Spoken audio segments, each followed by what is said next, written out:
Bonjour, je m'appelle Virginie et je suis coiffeuse. Aujourd'hui, nous allons faire un podium des 3 pires produits que la coiffure ait pu inventer, de mon point de vue.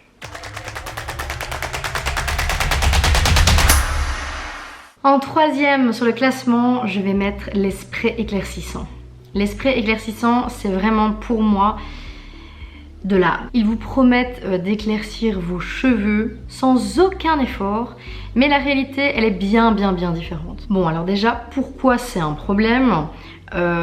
À l'intérieur de ces sprays éclaircissants, il y a souvent ce qu'on appelle du peroxyde d'hydrogène. Et ça, c'est un agent blanchissant qui peut vraiment causer des problèmes. Vous n'êtes même pas prêt pour ces problèmes-là. Ensuite, ça va vous assécher la peau, mais d'une façon fulgurante. Ça va fragiliser la fibre capillaire de vos cheveux.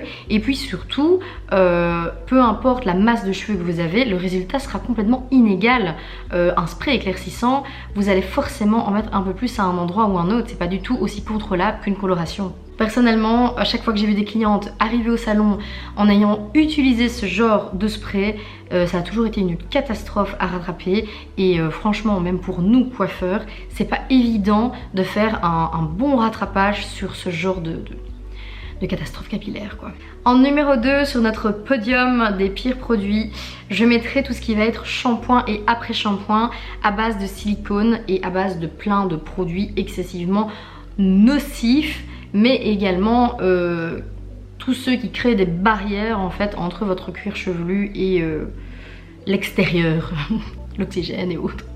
En fait, les silicones, ça va rendre temporairement lisses et brillants vos cheveux, mais ça ne les soigne pas et ça les couvre uniquement. Je vous ai fait une vidéo complète sur les silicones et les parabènes, je vous la mettrai en barre d'infos si ça vous intéresse. En plus, sur du long terme, les silicones, c'est des couches et des couches de produits qu'on rajoute qui sont lourds. Si vous avez déjà un cheveu fin et pas trop de masse, ça va encore plus les alourdir et ça va diminuer énormément le volume que vous pouvez obtenir avec vos cheveux. Et là, nous allons passer au number 1 les amis, le numéro 1, toujours de mon point de vue. Les produits de grande surface, les toutes boîtes de coloration, les kits, tout en un. Vous avez même les gants en plastique à l'intérieur et des shampoings après shampoing en sachet. Ce sujet est extrêmement controversé et je le comprends parce que généralement, il y a aussi une question de budget en fait là-dedans. Les gens qui utilisent ça, soit n'ont pas la connaissance de tout ce qui va être néfaste à l'intérieur de cette boîte, soit n'ont pas les moyens de aller chez le coiffeur tout le temps, toutes les 3 semaines pour refaire une retouche racine ou autre. Et ça, je peux totalement le comprendre. Donc, je tiens à nuancer directement avant. Je ne suis pas contre le fait que les clients ne puissent pas venir tout le temps chez le coiffeur parce qu'on n'a pas tout un budget alloué à ça. Malheureusement, le temps faisant que, les politiques actuelles faisant, c'est très compliqué parfois de pouvoir s'allouer des budgets beauté ou soins du corps. Ce qui est très dommage d'ailleurs parce que quand on se sent bien, on est tout de suite mieux et on travaille mieux. Mais bon, vu tout ce qui est maintenant d'actualité, je comprends en fait que les dames ne puissent plus venir aussi souvent, mais alors pour moi le plus important c'est de les aiguiller vers une couleur qui sera le plus ressemblant à leurs racines et d'aller dans des magasins professionnels acheter le produit réellement et qu'elles fassent elles-mêmes leur propre mélange. De toute façon, la dame, vous l'aurez tellement bien conseillé qu'elle va revenir chez vous.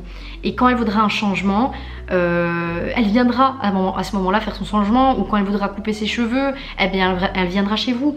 En fait, il ne faut pas diaboliser ça parce qu'il y a des gens, ils n'ont tout simplement pas les moyens. Personnellement, il y a une cliente avec... Voilà, je dis rien sur elle, mais il y a une cliente que j'ai qui est en médiation de dette. Donc c'est-à-dire que quand elle vient chez le coiffeur et qu'elle paye, je dois faire un papier pour dire qu'elle a payé un coiffeur. Vraiment, pour vous rendre compte, on n'a pas tous du tout les mêmes budgets. Cette parenthèse mise à part, je vais quand même expliquer pourquoi pour moi les toutes boîtes sont les numéro 1 des produits Kraka et les pires du monde qu'il faudrait utiliser. Déjà, vous ne savez pas ce qu'il y a dans votre produit. Vous ne savez pas à quel point il est nocif. Vous ne savez pas quel est le volume d'oxydation que vous utilisez. Vous ne savez rien. Vous êtes peut-être avec 0% de cheveux blancs. Vous n'avez peut-être pas besoin d'un produit permanent qui va venir à force ternir vos cheveux. C'est un produit qui n'est pas adapté en fait à tout le monde. Donc allez demander à votre coiffeur ou allez dans des boutiques professionnelles et utilisez le bon produit si vraiment vous voulez l'acheter en magasin et l'appliquer vous-même. Si ça vous intéresse, je peux essayer de vous faire une vidéo un petit peu explicative.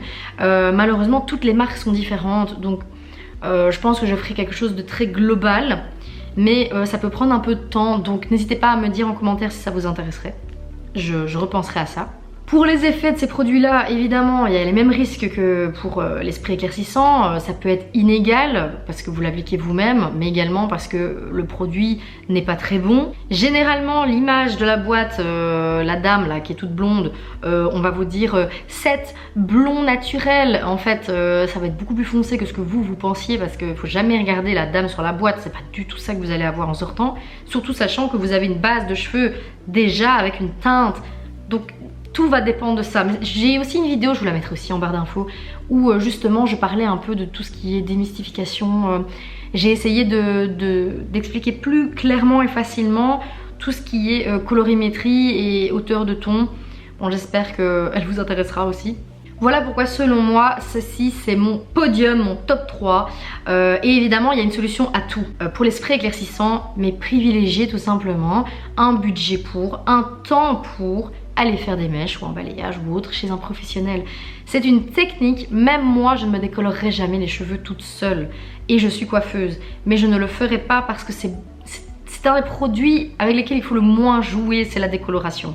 On ne se rend pas compte à quel point on peut vite abîmer, casser ou détruire notre cheveu à jamais. Les shampoings et après-shampoings, il existe évidemment une énorme gamme, et ce dans plusieurs marques à différents budgets, de produits ne contenant pas de mauvais silicone. Ce qui vous permettra d'éviter des accumulations de couches sur votre cuir chevelu et de limiter le volume de votre cuir chevelu, donc pour retrouver une chevelure éclatante.